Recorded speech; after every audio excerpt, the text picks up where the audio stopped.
On this point, we're going to see Thomas Wilson utilize a very low-risk, high-reward pattern that is one of my favorites if you're a right-handed player playing the left-hand side. So here's the setup for when you should look for this shot. Your opponent has hit a third shot drop that they've gotten to balance in the kitchen, and you are able to open up onto your forehand. Now, this is a good position because you can, with your forehand, take that ball back across the court by tack in the middle between your opponents, or because you're on your forehand, pull it back down that forehand line.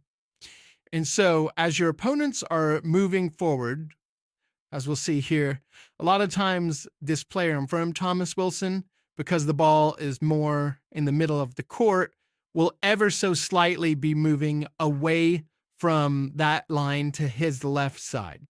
And so if he's just speeded up high down this line, they'll probably be able to reach out with their forehand and get a decent counter on that ball. But because he's keeping it low over here, just past the corner of the kitchen, now that player is having to reach down. And as they're moving ever so slightly forward and away from that line, it's a really difficult shot to get anything good off of. And so we'll see Thomas Wilson gets Anna Bright to pop up the ball. But even if the ball bounces first, a lot of time they're going to have to hit the ball from this point over. And if you're anticipating it, you can hit an Ernie off this for a winner. So let's look at it from a different angle. As Thomas Wilson is making contact with the ball, Anna Bright is still moving ever so slightly forward.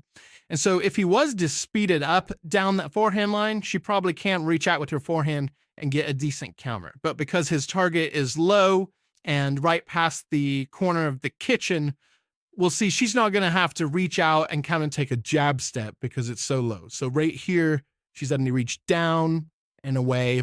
And from that point, no matter how good you are, you're not going to hit a great offensive shot. And we'll see him Ernie and hit a great winner. As always, thank you for watching this video. If you want to support this channel, please consider liking or commenting on this video and subscribing. Happy pickling.